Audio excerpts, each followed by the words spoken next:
Alright, hey there YouTube. Went down to Harbor Freight, bought this Porta Power. It's a 10-ton hydraulic kit. I bought it to try and straighten out the roof on my white Jeep. Finally got the guts to drop a couple $100 on this kit.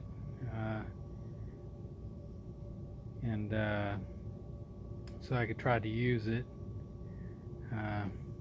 Didn't even know what this thing was until I started looking them up and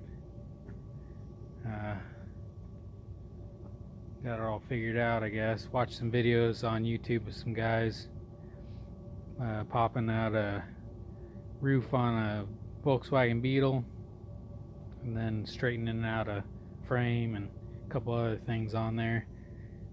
So hopefully this thing works. I think the cylinder's empty, so from the factory, so I had to go and buy some the hydraulic jack oil for it. Got 2 of them. I don't know how much this thing will take. This is bigger than the smaller one, so it'll probably take a full bottle in that cylinder. But take you over here to the Jeep, let you look at some of the damage. Climb up here. So we got like a low spot here. You can see where the water's collecting. So I figure try and pop that out first. And then it's like high through here, which I think if I can pop that up, hopefully it'll bring this down and start popping. This groove goes all the way to the back. There's another low spot right there. Bought a stud welder. I didn't show that off. Was trying to pull out this crinkle right here.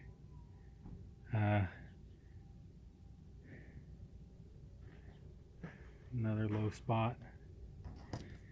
Because of the rack is off and was damaged, water got down and moisture inside. I got the door to be able to open. You can kind of see it's kind of bowed right there. Should be able to straighten that out pretty easily. Let's try and get inside. Sorry about the light though. It's kind of dark in here. I don't know if I can turn on the... Nope, can't turn on the flashlight. But you can kind of see where the water droplets are forming. There's a low spot right there. And because of this other skin right here, inner part of this frame, I don't know if it's been ripped right there, if it's just separated. But I think I can get some of those attachments up inside of there and be able to pull up or push up, pop that out. I don't know what's going to happen with these cross braces. I don't know if they've come unattached because I can't move them, from here. I got to continue ripping out the headliner. Hopefully my speaker bar back there isn't all too damaged, because I'd like to be able to put it back in there. It's going to be a pain in the butt trying to find a good headliner for this, I think. But as long as I can get this straightened out, I'll be able to drive it around. Not going to start on it today. Still got to pull the seats out. So what I'm going to do is I'm going to pull both front seats out. Maybe the center console, because I was going to do that anyway, because I wanted to do something there. Anyway, I don't think I'll need to take it out because all the damage is to this side. So probably I'll just take out the driver's seat and then take out this back. Sorry for the noise.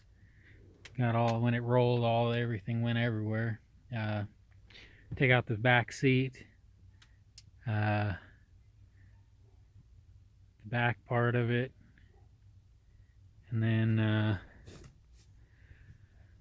I'll use some 2x4s or 2x6s or whatever I can find around here to set down in the floorboards to be able to.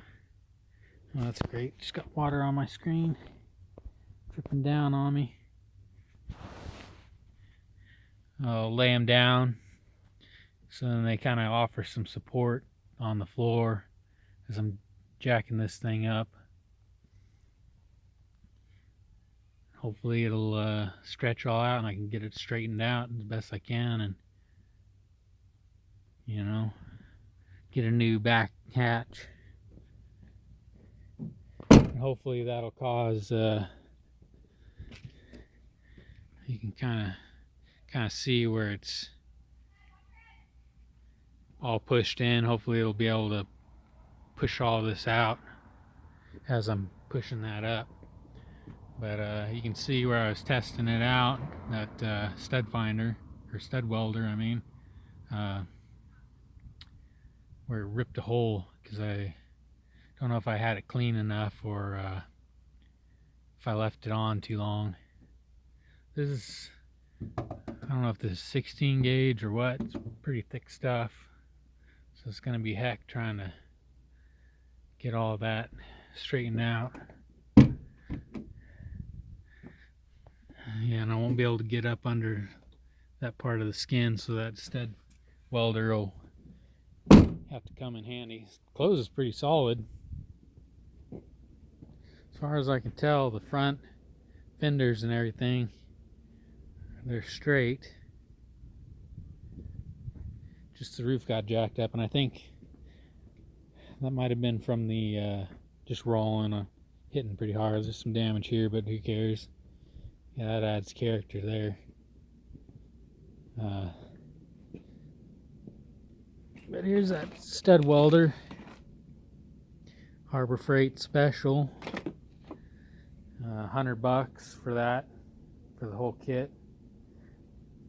Couldn't use a coupon on that, but that kit right there I was able to use a 20% coupon on, so it went from $209 to $160 something.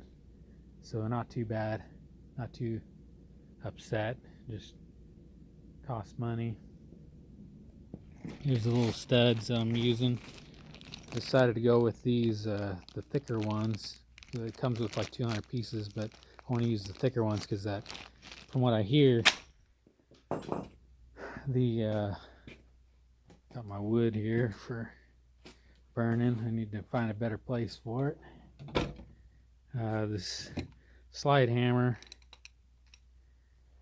grabs onto those thicker ones better, so we'll see. Seemed to hold on to them pretty well. So I won't be doing too much of a video of me using this thing because there's some videos out there, but we'll show my progress. So stay tuned for that. Hopefully next couple days I'll get started on this thing. Not too worried about that. I just want to be able to get this A-pillar straightened back out, which I don't think it's tucked back too much. A lot of people saying give up on it or just get another one, but this is a 96.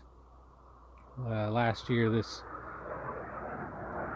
body style, and what I mean by that is like the fenders and the front grille, which I like this look.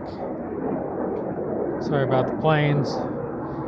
Air Force is getting it. You know, the only thing I hate about these is I hate how this is fiberglass, and I'm not sure if the later models had a metal one or not.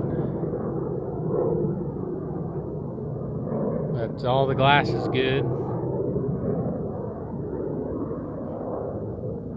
The only other thing I thought to do with this was because the frame's straight, and I'd hate to do it, was either just straighten out what I can on the top over there on that side, and cutting it right here, and then there's some Comanches out at the wrecking yard. And then I thought about going out there and cutting off this section, you know, one of those all the way to through the frame and through the body, welding it up on there, making a little pickup truck, and then cutting off part of the bed and welding it in back here. But I ain't gonna do that, not to this one. Or thought about taking it and cutting the whole unibody frame out of it, and then getting an old Corvair or something, which I know the wheelbases are different, but stretching it and then welding it up underneath that. I'd probably have to have a big old scoop on it, but then having like a little 4-wheel drive Corvair looking coupe, early model, I think that'd be pretty sweet. Always liked them old Corvairs. And it'd be nice, keep it all unibody and powered by Jeep. But anyway, that's it for that. So we'll give this thing a shot and see how it does. This will be probably the only time I ever use this thing. But at least now if I got some friends or something that need something straightened out, I got this I can help out with. It's usually what happens with all my tools and stuff. But alright, well, stay tuned for that and we'll see what happens. Alright, y'all take care now.